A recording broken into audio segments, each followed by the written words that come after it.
नमस्कार दोस्तों, VRS academy में आपका स्वागत है। हमने पहली क्लास में मौलिक अधिकारों के बारे में संक्षिप्त रूप में पढ़ा था। आज हम मौलिक अधिकारों के बारे में एक एक पर व्यापक रूप से प्रकाश डालेंगे और विस्तृत जानकारी प्राप्त करने का प्रयास करेंगे। तो चलते हैं। पहला है समता या समानता का अधिकार।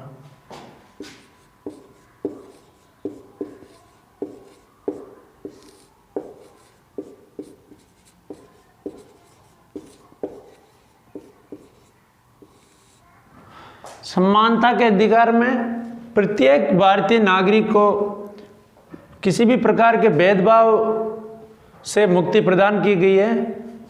तो इसका उल्लेख संविधान के अनुच्छेद 14 से 19 तक किया गया है। नहीं, 14 से 18 तक किया गया है। 14 से 18 तक इसका उल्लेख किया गया है।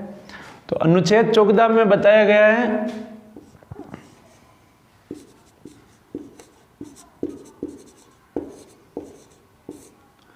अनुच्छेद 14 में विधि के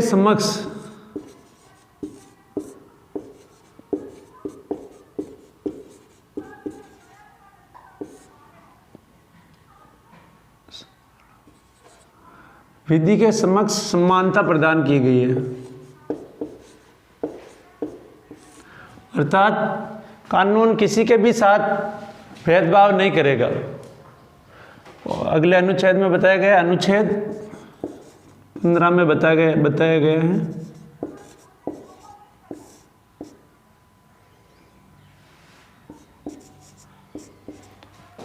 जाति, लिंग, जन्म स्थान के आधार पर भेदभाव का निषेध।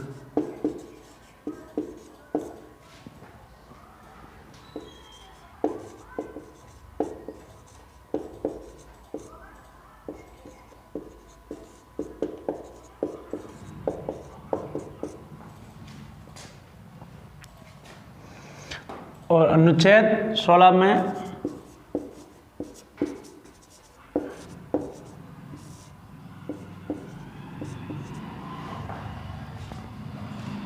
लोक नियोजन के मामलों में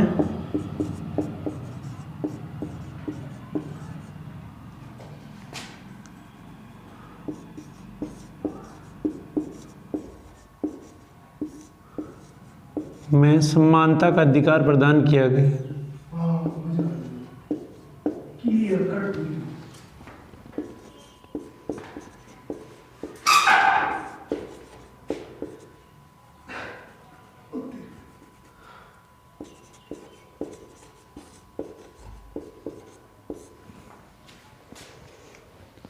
अगला है अनुच्छेद 17।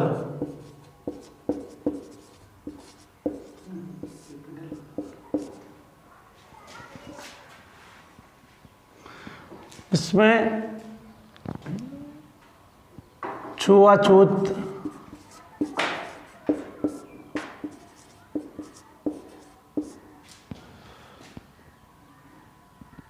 का निषेध किया गया है। अनुच्छेद 18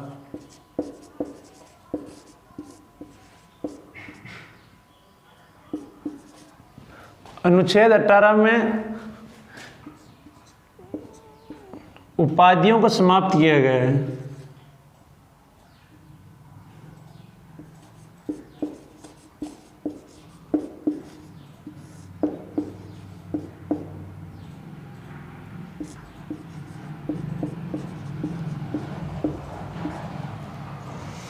इस प्रकार समानता के अधिकार में अनुच्छेद 14 में विधि के समक्ष समानता प्रदान की गई है। अनुच्छेद 15 में जाति, लिंग, जन्म स्थान के आधार पर भेदभाव का निषेध किया गया है। अनुच्छेद 15 में यह जाति लिंग के आधार पर भेदभाव का निषेध किया गया है। अनुच्छेद 16 में लोक नियोजन के मामलों में भेदभाव को समाप्त किया गया। अनुच्छेद 17 में छुआछूत का निषेध किया गया है। अनुच्छेद 18 में उपाधियों को समाप्त किया गया है। तो अब ये आगे देखते हैं हम दूसरा मौलिक अधिकार देखते हैं। दूसरा है स्वतंत्रता का अधिकार।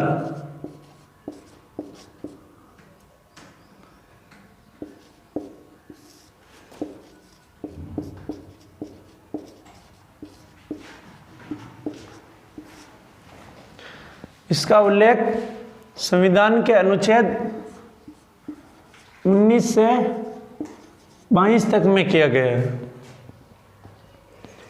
तो इसमें अनुच्छेद 19 में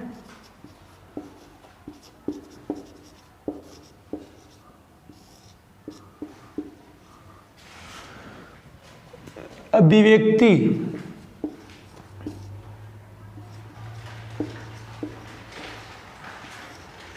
की स्वतंत्रता प्रदान की गई है।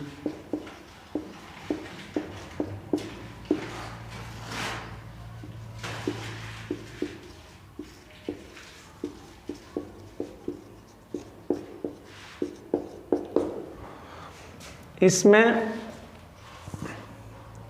6 प्रकार की स्वतंत्रताओं का उल्लेख है अनुच्छेद 19A में,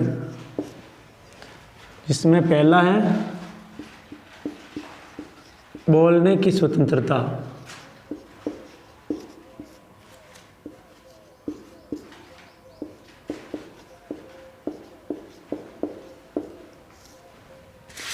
दूसरा है शांतिपूर्ण सम्मेलन।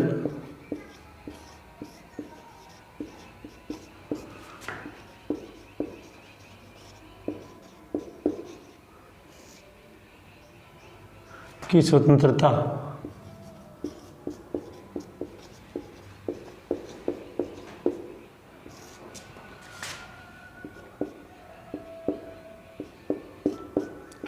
तीसरी है सभा या समूह बनाने की स्वतंत्रता। चौथा है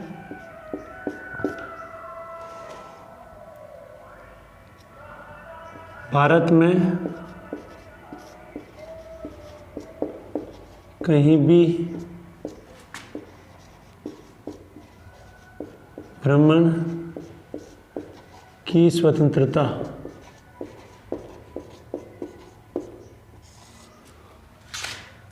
पांचवा है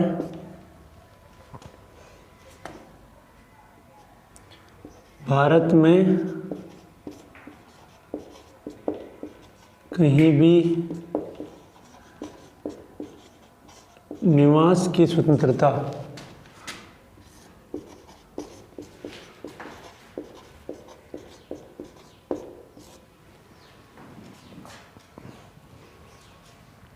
तो ये 5 प्रकार की अभिव्यक्ति की ये स्वतंत्रता का उल्लेख यहाँ हमने किया है। अब हम आगे देखते हैं।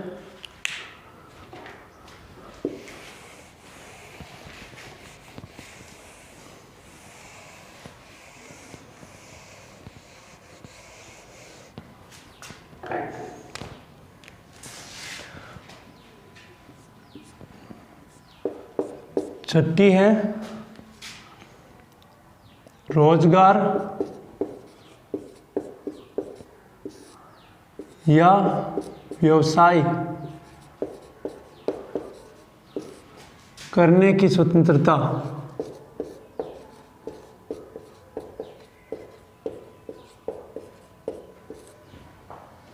तो इस प्रकार 6 प्रकार की स्वतंत्रताएं प्रदान की गई है अनुच्छेद 19A में। पहली है बोलने की स्वतंत्रता, दूसरी है शांतिपूर्ण सम्मेलन की स्वतंत्रता, तीसरी है सभा या समूह बनाने की स्वतंत्रता, चौथा है भारत में कहीं भी भ्रमण की स्वतंत्रता, पांचवा है भारत में कहीं भी निवास करने की स्वतंत्रता, छठा है रोजगार या व्यवसाय करने की स्वतंत्रता। इसके बाद है अनुच्छेद 20।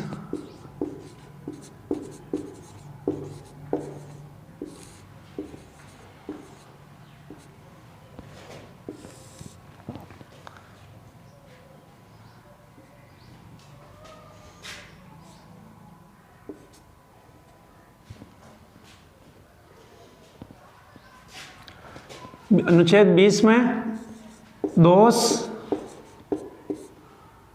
सिद्धि से निषेध की स्वतंत्रता,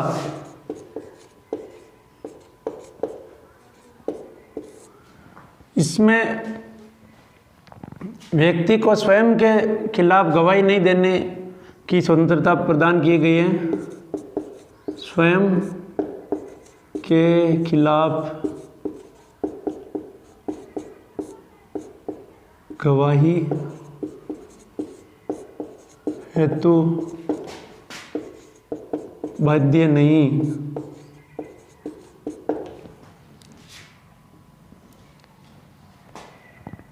नंबर 2,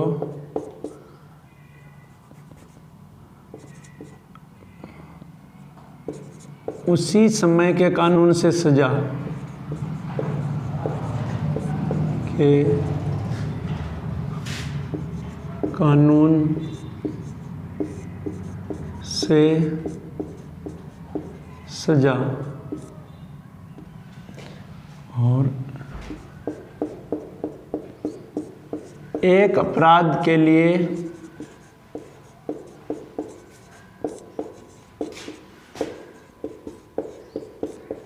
एक ही सजा।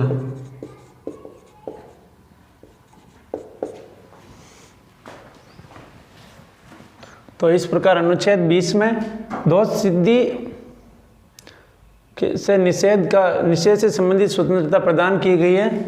अनुच्छेद 20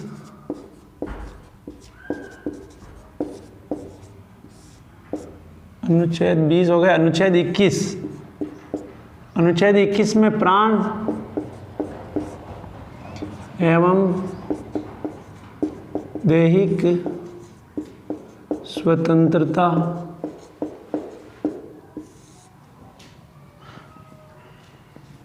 का उल्लेख किया गया है।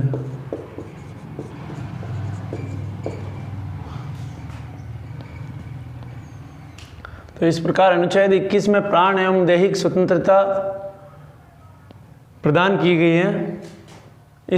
इस अनुच्छेद पर सर्वोच्च न्यायालय और उच्च न्यायालय द्वारा समय समय पर सुनवाई करते हुए इस अधिकार का विस्तार किया गया है। तो इसमें ये जीवन जीने के दायरे को बढ़ाया गया और इसमें रोजगार आदि सभी चीज़ों को भी और सम्मिलित किया गया है। इसमें आगे है अनुच्छेद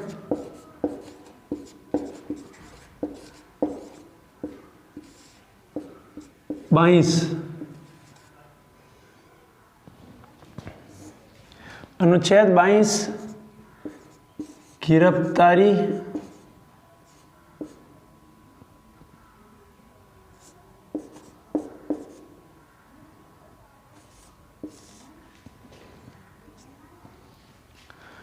गिरफ्तारी से सुरक्षा प्रदान की गई है।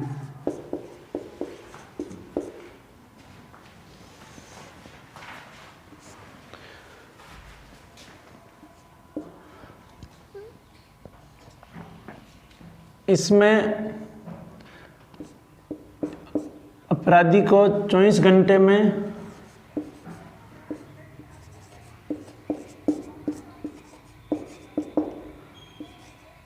न्यायालय में पेश किया जाता है।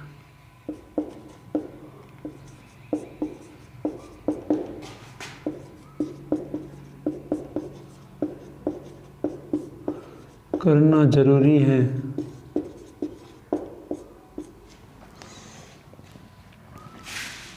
दूसरा है अपने मनपसंद वकील से सलाह लेने का अधिकार प्रदान किया गया है।